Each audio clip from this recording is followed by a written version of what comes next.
السلام علیکم ورحمۃ اللہ وبرکاتہ۔ بسم اللہ الرحمن الرحیم۔ ہم صرف دو بہن بھائی تھے۔ میں اپنے بھائی سے تقریباً 8 سال بڑی ہوں۔ جب میرا یہ بڑا بھائی جگنو 10 سال کا تھا تو ہمارے والدین فوت ہو گئے۔ ان دنوں میری منگنی میرے چچا کے لڑکے سے ہو چکی تھی۔ ماں باپ کے انتقال کے بعد ہم دونوں بہن بھائیوں کو ایک آسرا نہ رہا تو چچا چچی اپنے ساتھ ہمیں گھر لے آئے اور کچھ عرصے بعد میری شادی انہوں نے اپنے لڑکے سے سلیم سے کر دی۔ یوں مجھے ایک جائز ٹھکانہ میسر آ گیا تھا۔ جگنو البتہ اس وجہ سے ہمارے ساتھ رہنے لگا۔ میرے سسر کو دکان میں اوپر کے کام کے لیے ایک لڑکے کی بڑی اشد ضرورت تھی۔ جگنو ان دنوں 4 جماعت میں پڑھ رہا تھا۔ انہوں نے یہ کہہ کر اس کی تعلیم بھی چھڑوا دی کہ پڑھ لکھ کر کیا کرنا ہے، آج کل BA پاس نوکریوں کے لیے دھکے کھاتے پھرتے ہیں۔ اپنی دکان میں محنت سے کام کرے گا تو دکاندار میں حصہ دار بنا لیں گے۔ جگنو کے لیے اس کے سوا کوئی اور چارہ نہ تھا کہ وہ چچا کی بات مان لے، ورنہ اس کا ٹھکانہ کہاں تھا۔ میں نے بھی سوچا میرا ایک ہی تو بھائی ہے، اچھا ہے میرے پاس رہے گا۔ جگنو نے بہت کہا کہ وہ تعلیم نہیں چھوڑے گا۔ ہم نے سمجھا بجھا کر اس کو دکان پر بٹھا دیا۔ ہماری یہ دکان گھر کے اگلے حصے میں کھلی ہوئی تھی، پر چونکہ اس چھوٹی سی دکان سے بس اتنا بن جاتا تھا کہ دال روٹی کا خرچہ پورا ہو رہا تھا۔ سسر سارا دن دکان پر بیٹھے بیٹھے تھک جاتے۔ میرے شوہر سخت مزاج کے آدمی تھے، ایک جگہ ٹک کر بیٹھ جانا ان کی سرشت میں نہیں تھا۔ شام کو ذرا دیر کے لیے سسر صاحب گھر ستانے آ جاتے تو ان کے لیے 2-4 گھنٹے گاہکوں کو نمٹانا دو بھر ہو جاتا تھا۔ پھر سلیم جب گھر لوٹتے تو کن پٹیاں پکڑے چیختے چلاتے کہ کن مصیبتوں سے واسطہ پڑا ہے، سر درد سے پھٹا جاتا ہے۔ ان کی اس حرکتوں کی وجہ سے سسر صاحب بے حد خائف رہتے تھے۔ انہیں اس بات کی بڑی فکر تھی کہ ان کے بعد اس کی دکان کا کیا بنے گا۔ بیٹا تو وہ ہے کہ پوت کے پیر پالنے میں سے نظر آ رہے تھے۔ وقت کا پہیہ گردش کرتا رہا۔ سسر صاحب کا انتقال ہو گیا۔ دکان پر مستقل طور پر جگنو بیٹھنے لگا۔ سارا دن بیچارہ گاہکوں سے سر کھپاتا۔ شام کو ہمارے میاں صاحب حساب و کتاب کے لیے پہنچ جاتے، تازہ مال منافع سنبھال لیتے، اکثر خود تو بے حساب خرچ کر ڈالتے، اور دکان جب گھاٹے میں جانے لگتی تو سختی آ جاتی بیچارے جگنو کی۔ حالانکہ میرا بھائی غریب تو صرف 2 روٹی اور کپڑے پر ان کی دکان کا ملازم تھا۔ صبح 8 بجے سے رات 8 بجے تک وہ 12 گھنٹے لگاتار ڈیوٹی بھی دیتا تھا، کماتا نہیں کھلاتا بھی تھا اور گالیاں بھی سنتا تھا۔ یہ اس کو تایا کہ پوت ہونے کی اچھی سزا مل رہی تھی۔ کبھی کبھی تو میرے پاس بیٹھتا اور بے اختیار رو دیکھتا کہ آپا تمہارا رشتہ نہ جڑا ہوتا تو میں کب کا یہاں سے بھاگ جاتا، مگر اب میں کیا کروں، تیری وجہ سے مجبور ہوں۔ میں اس کو دلاسا دیتی کہ بھیا اللہ تجھے اس محنت کا اجر دے گا، میرا نہیں تو ان معصوم بھانجے بھانجوں کا خیال کر۔ اگر تو دکان پر نہیں بیٹھے گا تو ان کو دودھ کہاں سے ملے گا، گھر کی دال روٹی کا خرچہ کیسے چلے گا۔ سلیم کا کیا ہے، وہ سارا دن اڈے پر بیٹھا اپنے اوباش دوستوں کے ساتھ تاش کھیلتا رہتا ہے، دکان کا آدھا منافع تو وہ جوئے میں اڑا دیتا ہے۔ چچی تو خود بھی کہتی ہیں کہ یہ ناحق تو اسے لڑتا رہتا ہے، جب پیسہ جوئے میں ہار آتا ہے تو آ کر غصہ تم پر نکالتا ہے۔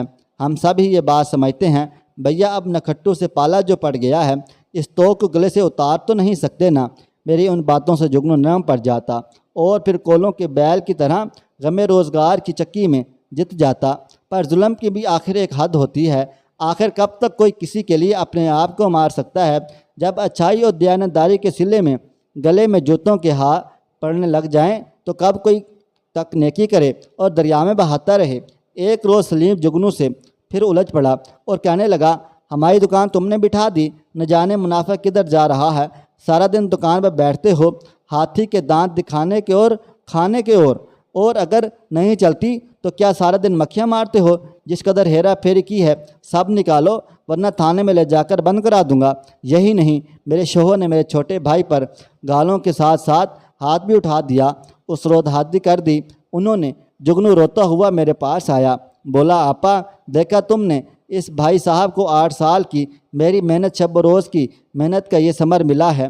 اگر 8 سال میں کوئی اور کام کرتا تو آج میرا اپنا بزنس ہوتا، میری اپنی ذاتی دکان ہوتی اور میں اس کا مالک ہوتا۔ میں یہ دکان بہنوئی کی امانت سمجھ کر سنبھالے رکھی، کبھی ایک ڈھیلا بھی اپنی ضرورت سے اوپر نہیں لیا۔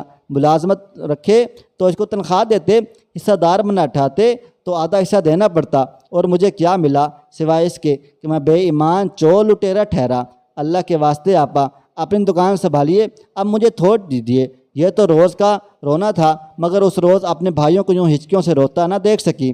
میں نے سوچا جگنو دکان سنبھالتا ہے تو میرے میاں نے ساری ذمہ داری اس پر ڈال رکھی ہے، خود گھر کا بار اٹھانے سے آزاد پھر رہے ہیں، تبھی تو بدمعاش کی صحبت میں جا بیٹھے ہیں۔ اگر اپنی دکان سنبھالنی پڑے، فکر معاش سے فرصت ہی نہ ملے تو پھر کیسے جائیں گے ان بھوکے ننگے اور اوباش دوستوں کے پاس وقت گزاری کے لیے؟ یہ سوچا تو ذہن میں خیال آیا، بھائی اگر جانا چاہتا ہے تو جانے دو، میں اب اس کو نہ روکوں تو بہتر ہوگا۔ تب میں نے جگنو سے کہا، اچھا تو اگر جانا چاہتا ہے تو جہاں تیرا جی چاہے جا، پر بتا تو صحیح کہاں جائے گا اور کرے گا کیا؟ اتنا سرمایہ ہے تیرے پاس، اگر دکان سے لے جائے گا تو تیری ساری نیکی اور گناہ لازم والا حساب ہو جائے گا، تو یہ تو یہی کہیں گے کہ جاتے ہوئے ہماری دکان کی ساری جمع پونجی لوٹ کر لے گیا ہے۔ جگنو کہنے لگا، آپ تم اس کی فکر نہ کرو، اللہ رازق ہے، مجھے تو بس تمہاری اجازت کی ضرورت ہے۔ میں نے جواب دیا، جا بھیا، رب راضی ہو۔ جگنو اسی دن شام کو سلیم کے آنے سے پہلے دکان بند کر کے چلا گیا۔ سلیم کو جب جگنو کے جانے کی خبر ملی وہ سخت برہم ہوا، مجھ پر برس پڑا، طلاق کی دھمکیاں دینے لگا۔ میں کیا کرتی، رو کر چپ ہو گئی۔ میں جانتی تھی یہ تو ہوگا ہی، سلیم کیوں نہیں بگڑے گا؟ مفت کا نوکر جو چلا گیا وہ بھی ایسا فرمانبردار اور بے زبان کے ہر ستم چھپ کر سہتا تھا اور منہ سے اب تک نہ کہتا تھا، حقدار تھا مگر اپنا حق طلب نہیں کرتا تھا۔ اتنا آرام اس کے ہونے سے سلیم کو تھا کہ مدتوں اس نے جگنو کو دکان پر بٹھا کر خود کو چین کی بانسری بجائی تھی۔ اب وہ پہلے سے آرام بھرے دن کہاں، مجبوراً میرے شوہر کو دکان سنبھالنی پڑی، بال بچوں کا پیٹ بھی تو بھرنا تھا، ایک نوکر بھی رکھا، مگر ایک ماہ کے اندر اندر ہی اندازہ ہو گیا دکانداری بھی ہر کسی کے بس کی نہیں، ڈھیلے ڈھیلے اور دومڑی دومڑی سے گہرا ناطہ جوڑنا پڑتا ہے۔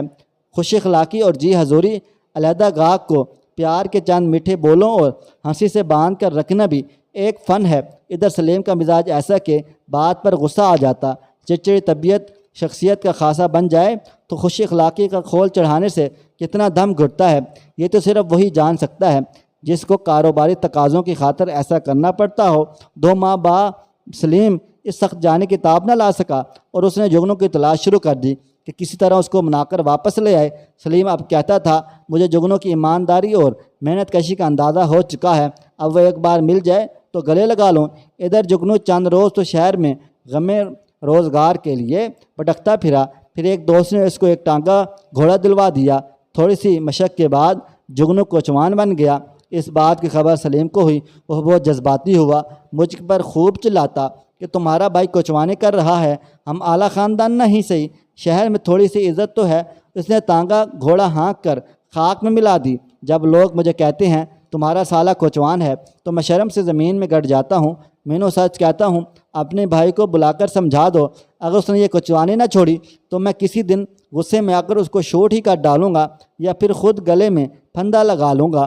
میں نے سلیم کو کہا، سچ تو یہ ہے سلیم کہ اس کو اس حال تک پہنچانے کے تم ذمہ دار ہو، ایک شخص سے برسوں کام لیا اور پھر اس کی محنت کا کوئی صلہ بھی نہ دیا، یہ کہاں کا انصاف ہے؟ وہ بیچارہ ان پڑھ ہے، کسی نہ کسی ہیلے سے روزی تو کما کر کھائے گا، کوچوانے نہیں کرے گا تو مزدوری کرے گا، گارا اور اینٹیں ڈھوئے گا یا کولی بن جائے گا، اس کے سوا اور وہ کیا کر سکتا ہے؟ بات درست تھی، سلیم دل میں تو مانتا تھا، منہ سے اقرار نہیں کرتا تھا، تاہم اس نے کئی لوگوں سے کہلوایا کہ یہ کوشش ضرور کی وہ کسی طرح جگنو واپس آ جائے، اس کو یہ پیشکش بھی کی اگر وہ دوبارہ آ کر دکان سنبھال لے تو وہ اس کو آدھی دکان کا حصہ دار بنا دے گا، مگر جگنو کے دل میں شاید برسوں کی نفرت اور جبر بھرا ہوا تھا، اس نے صاف انکار کر دیا اور کہلوا دیا کہ اس غلامی سے یہ آزادی لاکھ درجے بہتر ہے، میں کوچوان ہی ٹھیک ہوں، اب مجھے نہ بلائے۔ ابھی سلیم جگنو کو گھر لانے کا منصوبہ بنا ہی رہا تھا، ایک دن ایک عجیب حادثہ پیش آ گیا۔ ہوا یہ، جمعرات کا دن اور دوپہر کا وقت تھا، میری سب سے بڑی بیٹی سائمہ جس کی عمر 6 سال تھی اسکول سے جلد آ گئی، وہ مجھ سے کھانا مانگ رہی تھی، امی جلدی کرو مجھے بہت بھوک لگی ہے۔ میں نے کہا، بیٹا بستہ تو گلے سے نکالو، ہاتھ منہ دھو لو، میں اتنے میں کھانا نکالتی ہوں۔ ابھی میں یہ بات کر ہی رہی تھی کہ دروازے پر دستک ہوئی، بچی دوڑتی ہوئی گئی کہ دیکھو کون ہے، الٹو قدمے لوٹ آئی، کہنے لگی ایک آدمی ہے، وہ کہتا ہے باہر کا سامان ہے، کوئٹہ اور پشاور سے لایا ہے، استری، شیشے کے برتن اور بھی بہت ساری چیزیں ہیں، لینی ہیں تو دکھاؤں؟ مجھے اشتیاق ہوا، قیمہ بنانے کی الیکٹرک مشین لینے کا تو بہت دنوں سے ارمان ہو رہا تھا اور کہیں سے مل بھی نہیں پا رہی تھی۔ میری پڑوسن نے بھی ایسے ہی پھیری والی سے لی تھی۔ میں نے سائمہ سے کہا جا پوچھ قیمہ بنانے کی مشین ہے۔ میری بیٹی دروازے پر گئی اور پوچھا تو وہ بولا ہاں ہے، وہ سامنے والے گھر کے دروازے پر جو میرا بھائی بیٹھا ہے سامان دکھا رہا ہے، اس کے پاس ہے، چلو میں اسے لا کر دکھا دوں۔ اس آدمی نے بچی کو ساتھ لیا۔ میرے کان منتظر تھے کہ ابھی سائمہ کے اندر لوٹ آنے کی آہٹ آئے گی۔ کئی منٹ یوں ہی گزر گئے مگر سائمہ نہ آئی۔ میرا جی گھبرانے لگا۔ میں اٹھ کر دروازے پر گئی، دور سے جھانکا تو نہ سائمہ تھی اور نہ ہی پھیری والا تھا۔ گلی سنسان پڑی ہوئی تھی۔ اب تو کلیجہ منہ کو آنے لگا۔ یا اللہ خیر! میں دل ہی دل میں دعا مانگتے ہوئے اندر دوڑی۔ ساس اپنے کمرے میں سو رہی تھی، انہیں اٹھایا، وہ بیچاری ہڑبڑا کر اٹھی، برقع اوڑھ کر گلی میں نکل گئی۔ ذرا دیر پر ہانپتی کانپتی ہوئی واپس آ گئی۔ بہو بیٹی تو کہیں بھی نہیں ہے۔ اب میں سینہ پیٹنے اور رونے لگی۔ پھیرے والے کی آواز تو میں نے خود سنی تھی، جو کہہ رہا تھا وہ دیکھو سامنے دروازے پر میرا بھائی بیٹھا سامان دکھا رہا ہے، قیمہ بنانے والی مشین اس کے پاس ہے، چلو میں تمہیں لے دوں۔ اب مجھے یقین ہو گیا یہ پھیری والا چیزیں بیچنے والا نہ تھا، یہ میری سائمہ کو اغوا کر کے لے گیا ہے۔ شکر ہے سلیم اس وقت دکان پر تھے۔ اس کے پاس اماں دوڑی گئیں، وہ اندر آئے، مجھ پر آنکھیں نکالیں کہ کیوں ہر پھیری والے کی آواز سے سودا طے کرنے بیٹھ جاتی ہو، دماغ خراب ہے تمہارا۔ پھر وہ سائمہ کی تلاش میں چلے گئے۔ شہر کی ہر مسجد میں اعلان کرا دیا، تھانے میں رپورٹ لکھوائی، گلیوں بازاروں میں تلاش کرایا، رشتہ داروں کے گھروں میں، پاس پڑوس میں، ہر جگہ۔ بچی کا پوچھا، اگر سائمہ ہوتی تو کہیں ملتی۔ میرا رو رو کر برا حال ہو گیا تھا۔ کبھی سائمہ کے ابو اندر آتے، گھر میں 2 منٹ ہڑبڑا کر پوچھتے کوئی سائمہ کی خبر لایا، پھر بکھلا کر باہر چلے جاتے تھے۔ سچ کہتی ہوں وہ گھڑیاں ہمارے لیے موت سے بھی زیادہ کڑی تھیں۔ رات سر پر آ گئی، مجھے غش آنے لگی، یہ سوچ کر نہ جانے سائمہ اس وقت کس حال میں ہوگی۔ میں نے مسلح اٹھا لیا اور سجدے میں جا کر سائمہ کی واپسی کے لیے رو رو کر دعا مانگنے لگی۔ سلیم بھی سر جھکائے چارپائی پر مایوس بیٹھے تھے۔ رات کے 12 بجے کا وقت تھا۔ دروازے پر دستک ہوئی۔ سلیم نے دوڑ کر دروازہ کھولا۔ جگنو بازو میں سائمہ کو اٹھائے کھڑا تھا۔ سلیم سائمہ کو لے کر اندر آئے، ان کے پیچھے جگنو تھا۔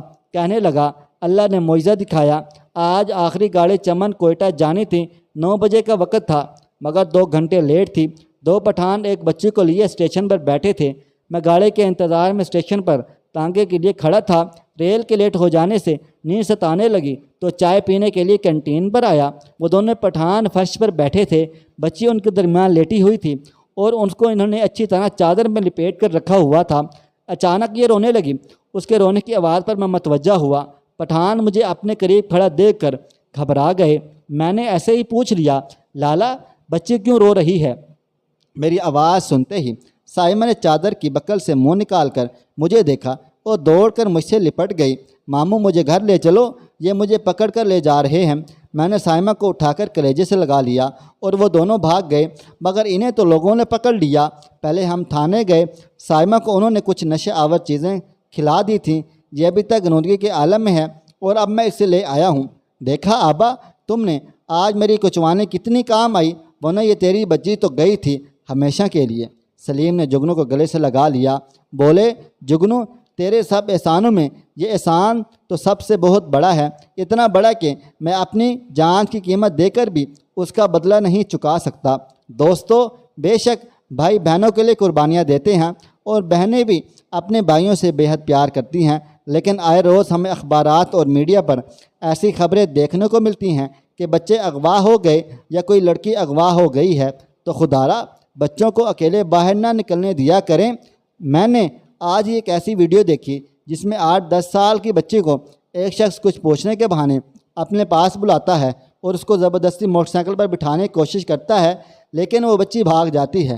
اس طرح ایک اور ویڈیو میرے نظر سے گزری جس میں ایک آئل ٹینکر پولیس کو پکڑتی ہے اور اس میں سے خواتین اور چھوٹے بچے نکلتے ہیں جنہیں اغوا کر کے لیا جا رہا ہوتا ہے۔